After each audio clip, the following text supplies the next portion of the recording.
It's extremely interesting that that final famous chapter begins, "Reader, I married him," not "Reader, he married me." So something had shifted in the power balance then, hadn't it?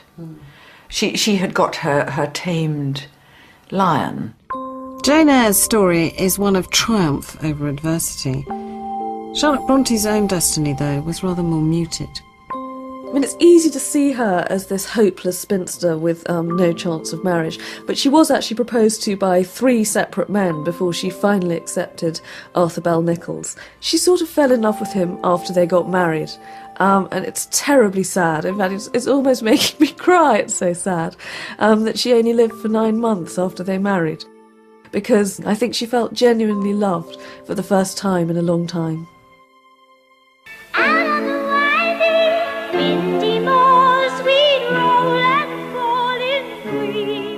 My romantic hero of all time has to be Heathcliff. I got to know him when I was about 14, I think. And I love him for his sort of steely implacability and the windswept heath and the kind of desperate, doomed love. I hated you, I loved you too. It's tragic, it's romantic. He's fabulous.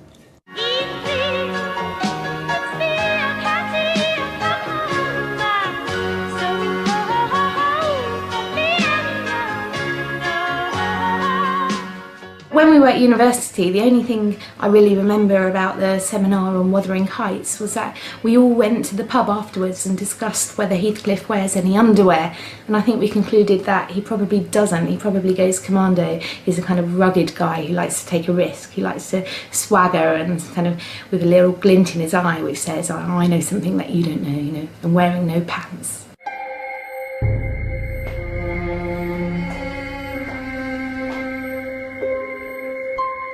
The Bronte sisters were all working from the same creative raw material, so it's interesting that Emily, the least worldly of them, should have created the most powerful romantic hero of them all.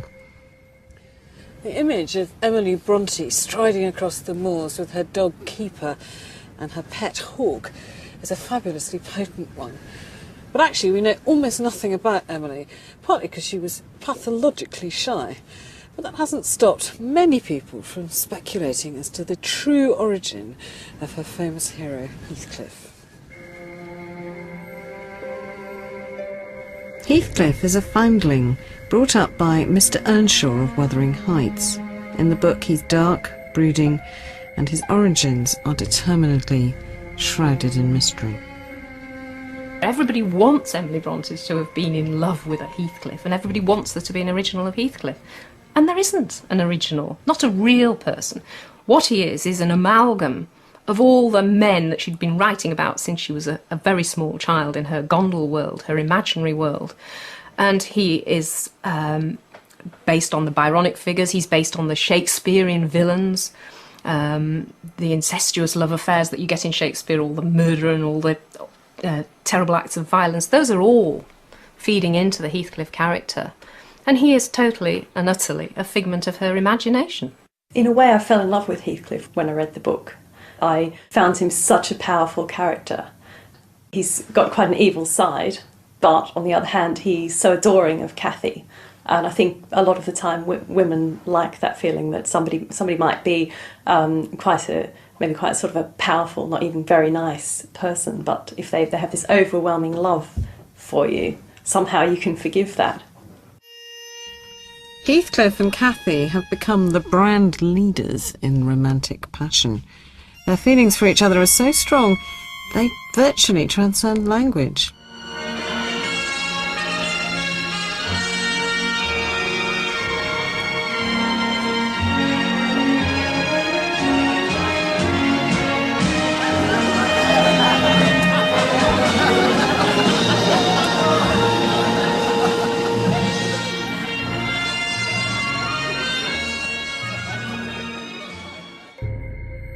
You can laugh at the passionate obsession in Wuthering Heights, but I think everyone who reads it longs for some measure of that intensity in their own life.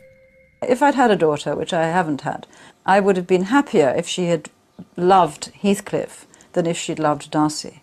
Even though I think Heathcliff is a brute, but at least I would have felt that she was seeing her future as one somehow of expressing herself rather than being caught in a social network of money relations. Well, Heathcliff's interesting because he's a bit more sort of cutting edge, if you like, than Darcy or Rochester, largely because of his violence. And of course, he does remain unknown at the end of the novel. We still don't know who he is. He's got this mysterious past. There's a lot of imagery associating him with the satanic, with sort of dark, malevolent forces. And the fact he doesn't have a clear-cut origin only contributes to that mysterious sense of him. Heathcliff is a psychopath. He's not. It's very, very difficult to imagine him as a romantic hero in any conventional sense at all. Even Cathy says of him, he's not even a rough diamond. It's not as if underneath this wolfish surface there's something kind and soft. He's hard and cruel, pitiless all the way through. Cathy! He has no redeeming qualities, because even his love for Cathy isn't a genuine love. It's an obsession. It's part of him, you know. They are the two of them are part of the same person. I went right off Heathcliff, round about the point in the book where he strangles his wife's pet dog just because he can. Still, the odd bit of animal cruelty hasn't stopped him from becoming a fully fledged romantic hero. I just wonder how many of Heathcliff's many fans have actually read Wuthering Heights. A lot of the Brontes have passed into the collective mythology of our world. I mean, Heathcliff is a figure who, like Hamlet, is not just bound in the covers of the book. Oh, Heathcliff, I'm happy now. This is where we belong, Cathy. Leave Wuthering Heights to your brother. This is our inheritance. Popular culture has picked up Wuthering Heights and conventionalised it and turned it into a much, much more easily digestible story. That's what you get in the Laurence Olivier film version, where it just becomes a standard story in which the young man from the sort of poor background wants to get the lady and can't, and she marries someone else. That's not what Wuthering Heights as a novel is about. It's interesting to me the way that Heathcliff has become a character outside of the book, actually, because I think a lot of people who feel Heathcliff is so, you know, they find him so attractive, haven't actually met him on the page. But what happens to the men who do strangle dogs and get put in jail for it? They'll receive thousands of letters from women who want to marry them. This is one of the things you find in prison life, that the people who've committed the most vicious and brutal crimes are the same people who receive letters by the sackful from women who want to change them, who want to reform them, who want to transform them. Exactly this key motif in romantic fiction. The most badly behaved man will become a focus for a woman's interest because he'll be the one who will be the prime candidate to be changed, to be transformed. Black devil!